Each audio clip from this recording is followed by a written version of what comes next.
Welcome to నిధిహా kitchen. ఈరోజు మనం పాలకూర పప్పు తయారీ విధానం చూద్దాం రండి. సో ఫస్ట్ మనం ఒక కప్పు కందిపప్పు తీసుకోవాలి. సో అందులో ఒక పాలకూర కట్ట ఒకటి తీసుకున్నాను. అందులో హాఫ్ మాత్రమే ఫస్ట్లో వేసుకుంటాం. తర్వాత కొంచెం వేసుకుంటాం. అలాగే మనకు విటమిన్స్ అందుతాయి. సో ఇప్పుడు మనం దానికి కావాల్సిన ఐటమ్స్, సో ఆనియన్, టమాటో, పచ్చిమిర్చి ఇవి తీసుకున్నాం. మేము కారం ఎక్కువ తింటాం కాబట్టి కొంచెం ఎక్కువ తీసుకున్నాం.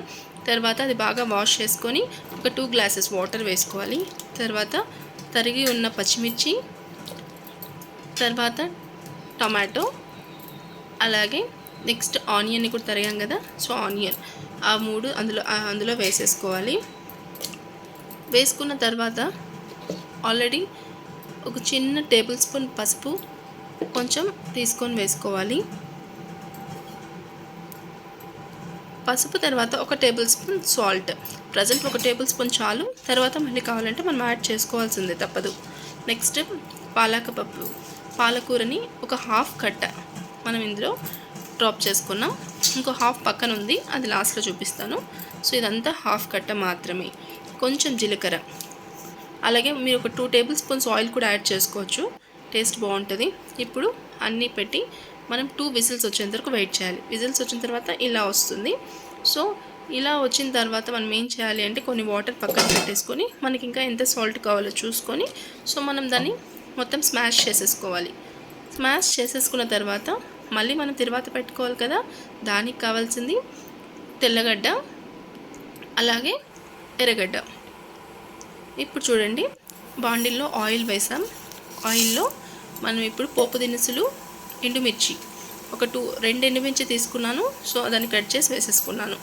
సో ఇది 2 కూడా అంతా కూడా ఫ్రై అయిన తర్వాత మనం వెల్లుల్లి, ఆనియన్స్ 2 కూడా నీట్గా వేసేసుకున్నాం.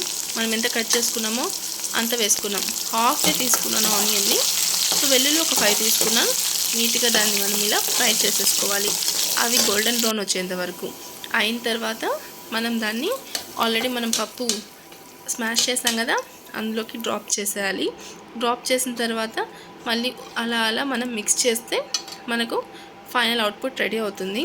తర్వాత మళ్ళీ మీకు ఆల్రెడీ ముందే చెప్పాను, హాఫ్ కట్ట పక్కన పెట్టాను అని. సో ఆ హాఫ్ కట్ట ఎందుకు లాస్ట్లో వేస్తున్నాను అంటే మనకు ఇందులో నుంచి మంచి ఫోలిక్ యాసిడ్ అనేది వస్తుంది. పాలకూరలో ఫోలిక్ యాసిడ్ ఉంటుంది, మంచి విటమిన్స్, ప్రోటీన్స్ అన్నీ అందుతాయి. సో ప్రోటీన్ ఎందులో ఉంటుంది? పప్పులో ఉంటుంది. ఇవన్నీ మనకు బాగా అందాలంటే మనకు ఫస్ట్ ఓవర్ కుక్డ్ అయిపోవాలి. తర్వాత లాస్ట్లో మనకు ఉడకనట్టు ఇలా ఉంటే ఇలా తీసుకోవడం వల్ల మనకు మంచి పోషకాలు అందుతాయి. సో ఫైనల్లీ పాలకూర పప్పు రెడీ అయిపోయింది. సో ఇక్కడ 2 మినిట్స్ మనం కుక్ చేసుకుంటే సరిపోతుంది. Thank you for watching.